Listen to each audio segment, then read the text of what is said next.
crash of the first boom of the first bomb, we looked at each other, grabbed Casey's hand and said, "Here we go." And that was that.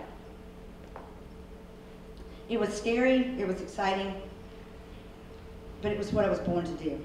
Working with veterans and being able to get their stories out into the public so that other people can understand from a perspective that's not Hollywood what life is like for them. What's it like going into boot camp? What's it like being part of, a total institution, using Irving Goffman's phrase? What's it like to create this bond of family, this camaraderie with people that goes so deep that you've been taught to put your life on the line for them.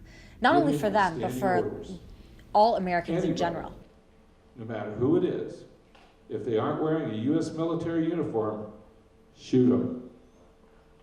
I'm thinking to myself, I came over here to shoot the enemy. I guess the enemy wants our garbage. So I guess that's what I'll do. So for the next 2 hours, I stood watch over the garbage.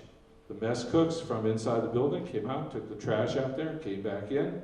I didn't shoot them, but if there's somebody else coming, they're going to get shot. Hat on, veil covering her eyes, because I could still see her face. I could see the tears rolling down her cheeks, the emotion, her children sitting right next to her, brothers, sisters, family, all sitting behind her. And so, as I took my first step, that moment seemed to last forever. In Jeeps, driving, using something called blackout drive. And that means that every light in your Jeep is turned off, every light in the guy in front of you's Jeep is turned off, and every light behind you in this big line of vehicles is turned off. Except for 25 yards ahead of you, there's a little teeny tiny red light on the Jeep in front of you, and that's what keeps you from hitting that guy. I wrecked 6 Jeeps. To keep us free, to keep us safe, and then to come back home. And once you were part of something that was, in essence, larger than you are, to come back and to be an individual in a society that maybe doesn't have that sense of connectedness anymore, how do you then reintegrate back in? And so I really wanted to create the Veterans Voice Project to be able to, one, allow space for veterans to tell their stories in an environment where they could be heard by others.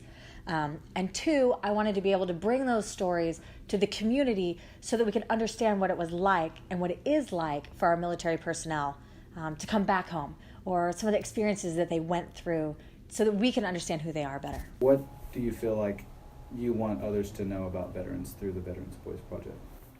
Humanity.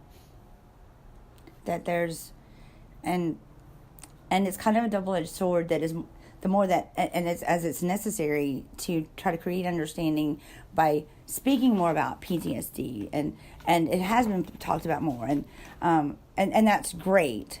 However, I think the other side of that is kind of a negative, is that unfortunately the piece that's lost is that we're people. Hopefully people will have just maybe a little better understanding of some of the things that veterans go through.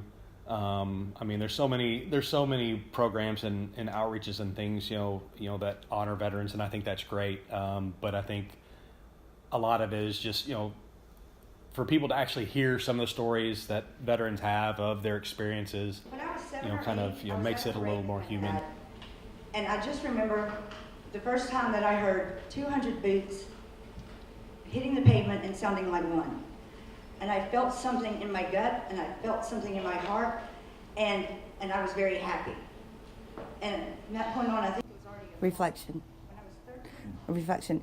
And ironically, because I do suffer from PTSD, or I'm surviving PTSD, and have had some really majorly traumatic events in my life that I've had to rise above.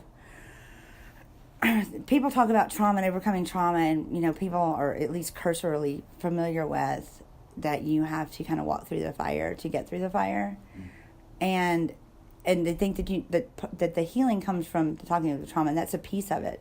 What I have recently learned is that the final piece is reintegrating the positive things that happened in your life prior to the trauma, because when you stuff those bad experiences, you stuff a lot of the good as well. But those good, but they're all parts of you.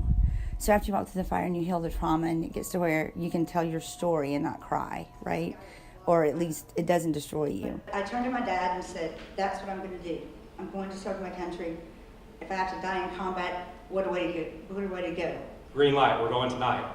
At that point, we basically just kind of came right up on him, got right behind him. Just kind of remembering, some of the stuff, thinking of the story and kind of trying to condense it.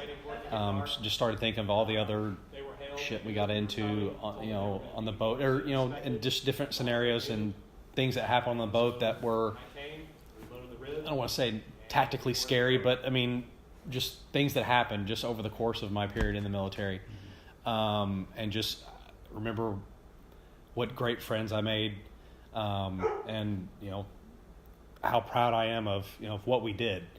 It was a good time, so I'm proud of that, and I'm happy to tell my story. Ladies and gentlemen, this was the first annual Veterans Voice Project. Please look for us next year. We're going to do this again. Thank you.